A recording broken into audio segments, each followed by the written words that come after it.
What's up guys, my name is Ace, and we've got another Ricochet anti-cheat update with a reveal of a pretty interesting machine learning tool that I wanted to go over today, as well as some other Ricochet related updates. And on top of that, we finally got the blueprint swap feature that was promised for the beginning of Season 3, but then didn't show up and wasn't mentioned at all, but it is finally here. And this is the feature that just allows you to mix and match various attachment skins from different blueprints onto the same gun. So purely cosmetic, but I know a lot of people have been looking forward to that for quite some time, and it's finally here. Now let's get into this Ricochet anti-cheat blog. And the first thing they mentioned here is they have shut over 25 cheat developers down since the launch of Black Ops 6, and they're continuing to work on that.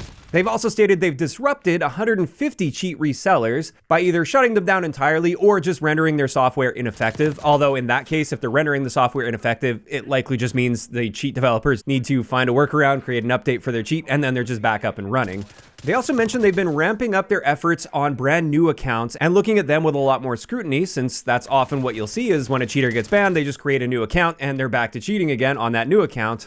And they mentioned here, on average, from the period between Season 2 through Season 3, new accounts are banned within 4 matches when they cheat. And it is nice to see they're focusing their efforts on that, since that is a major problem with new accounts. But at the same time, 4 matches, especially if we're looking at like the Warzone side of things, 4 matches of cheating can really create a lot of chaos for quite a few players out there. So that still seems like too much in my eyes. Although this is obviously just from a player's perspective. I don't know all the ins and outs of what goes into this. But 4 matches to me sounds like 3 matches too many. In either case, another thing they made a big change with the start of Season 3, which I'm really glad they finally started doing, is they started forcing players to verify they're in control of an account when someone tries to link a new PC account to an Activision ID. And the reason this is so important is since they focus so heavily on brand new accounts that don't have a trust score built up when it comes to their anti-cheat efforts, what a lot of cheaters will do is they will gain access to or buy an account from somebody that has gained access to a regular innocent player's account, typically somebody that only plays on console. They don't have a PC account linked to their Activision ID.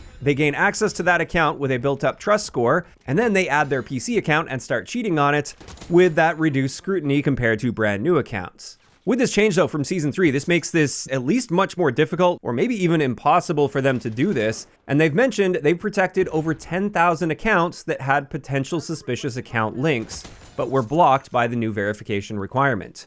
And that part I think is actually some pretty big news. That's a good thing to be hearing about. I'm generally pretty skeptical when it comes to a lot of the anti-cheat stuff, but this particular issue that they've been targeting I think is excellent. And a big reason I like this so much is it really helps a lot of innocent players from having their account unfairly banned by someone else gaining access to their account and cheating on it. That's been a fairly big issue over the past few years where console-only players were getting banned, and then looking back on their emails, they noticed somebody added an account without their knowledge, and that's why they ended up getting banned. Now, let's talk about some of the new stuff from this blog. The first thing they just did is they rolled out an expanded version of the Death Widget UI. So that thing that pops up when watching a kill cam on the top right of your screen that tells you if you were visible on an enemy's UAV or you had a weapon ping because you were firing an unsuppressed gun. They've now expanded that to include affected by heartbeat sensor, body shield on teammate, because that will give them a ping as well that could reveal your position if your teammate is being held by them, affected by resurgence mark, affected by prox alarm, and then finally affected by most wanted target. So that's nice. The more information they're providing there, the better. Next up, they've been ramping up their efforts against third-party hardware used to cheat in their games. So these are things like Cronus's or Zims, for instance, that can run scripts to allow people to cheat. They mentioned they've delivered cease and desist demands to several companies that create and sell these products, and they will take them to court if necessary. They've also seen compliance from some of the companies they've contacted. However, they will continue to pursue other device makers in the market globally, as well as people that are creating scripts. They went on to say any account that utilizes these devices on PC or console for the purposes of cheating will be permanently banned. And that's great news as well. Somebody using a Cronus generally isn't going to have nearly as much of an impact as somebody using an aimbot or a Wallhack, but if they're using these scripts, they're still cheating and they do need to be taken care of. And it's nice to see that there's at least some efforts that are being put forward to target these. Although time will have to tell to see if this is actually going to be effective. And with that out of the way, let's get into the juicy part of this. This is their replay tech preview that they shared here. This is a new machine learning tool that they're using that looks at replays to weed out people, especially people using wall hacks. That's primarily what they're targeting with this tool. And what they're showing here with these clips is your sus score. That's the graph on the bottom. What it's doing is measuring how suspicious you are in real time while the gameplay is playing, while watching these gameplay clips in theater mode, And from what I can tell here, breaking this down frame by frame, this sus score will go up as you aim closer and closer to enemies that you can't actually see on your screen, so through walls, for instance. And it appears you don't have to be aiming right at them for this sus score to start going up. You just have to be aiming close to them, like within a bubble surrounding them. And it goes up and stays up as you track that target through walls as well. And the more accurately you're tracking them, the higher that sus score is in that moment in time. And then with this, it looks like they'll probably take an average of that sus score throughout the entire match. So if you happen to be looking at somebody through a wall just through luck, or you're just guessing, for instance, maybe you heard a footstep or something, if you do that the odd time here or there, sure, you're going to have little spikes of sus score, but it's not going to be enough to give you a really high average sus score throughout a match. It's more so the people that are using wall hacks that will presumably be showing up on this a lot more, and they're going to have a much higher sus score throughout a match. And then with that, they prioritize those accounts for human review. So this system will not be directly banning anybody. It just detects how suspicious the gameplay is and then prioritizes human review accordingly. And my assumption here, even though it wasn't mentioned, is that this is looking at players that have been shadow banned, so players that have received multiple reports, and a human now needs to determine if this player was cheating or not cheating, so they can either ban them or release them of their shadow ban so they can be back in regular lobbies.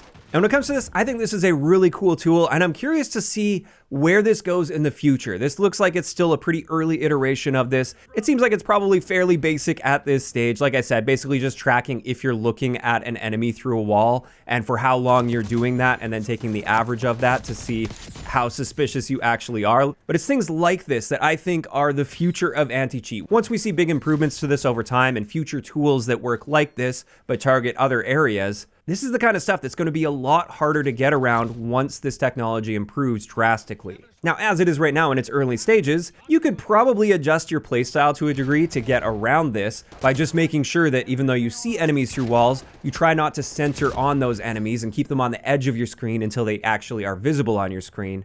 I'm sure players will have to play around that, but the more that you're forcing cheaters to do stuff like that, the more power you start taking away from them. You make it a little bit more annoying for them to have to go through all of this just to cheat in the game. And again, as the technology improves over time, I think this could be very effective at some point. Right now, I'm a bit skeptical that this is highly accurate, but that's also why it requires a human to confirm this to actually ban people. And since this is a machine learning tool, it will only get better over time. This is the worst it's ever going to be. And using it in the way that they're using it seems great to me. Although, one big question I have here is, it seems they're prioritizing the people that have the higher sus score, and if this is looking at people that are shadow banned, where does that leave the people with the low sus score that are likely innocent, and should ideally be cleared of a shadow ban as soon as possible because they're not cheating, and yet they can't properly play the game that they paid for because they've been shadow banned? My hope is that they'll have a threshold for a sus score with this system, maybe after some improvement and iteration over time so they feel more confident with the system. But I think if this does become reasonably accurate and you're below a certain sus score after it analyzes your gameplay, then I think it would be totally reasonable to immediately clear you of a shadow ban to help streamline that process and ensure innocent players aren't stuck in a shadow ban loop. Either that, or maybe they should flip the priority on this. If you have a low sus score and you're shadow banned, I think you should be prioritized, because it's more important to get falsely reported players cleared of that shadow ban than it is to ban somebody that is already shadow banned, so they're not affecting the regular population. They're already quarantined from the regular population. Let them stay shadow banned for all I care. My primary focus here would be to clear innocent players of that shadow ban. Now, of course, that's just how I see the situation. Maybe I don't fully understand how their systems work here, but I do think tools like this are quite exciting, even if in its current state it's not quite there yet and this is just sort of the beginning stages. I do think this style of anti-cheat is the future of anti-cheat going forward, not just for Call of Duty, but for gaming in general. And I think it's one of the biggest glimmers of hope that we have for the future of anti-cheat, since cheat software seems to get better and better, and they always seem to have an upper hand over the developers. When it comes to actually analyzing behaviors of gameplay, though, that's something that over time is going to get harder and harder for cheat developers to get around, because they're no longer just evading the detection of their software. Now they have to evade having the behaviors of their cheat look like somebody is cheating. And as this anti-cheat software improves and as we get more tools with it, cheaters and cheat developers are going to have to alter the behavior to make it look less and less like they're cheating, until we eventually get to the point where it's useless to even try to cheat, because you're no longer going to be getting many benefits from that cheat, because you'll be limited to making your gameplay look like a regular player. So at that point, you might as well just play like a regular player. Now, obviously, we're not at that stage yet, but I think this is the beginning stages, and I think that's the direction we're going in with anti-cheat software, and that's quite exciting because I think it's going to be far more effective than current methods. Now, of course, I'm curious to hear from you guys in those comments down below. How are you feeling about all of this new information and, more importantly, this new machine learning tool that they're using to analyze gameplay and escalate for human review? Just let me know all of those thoughts down below. If you enjoyed the video, a like rating is always appreciated, and don't forget to subscribe for more if you haven't already. I'll talk to you guys next time.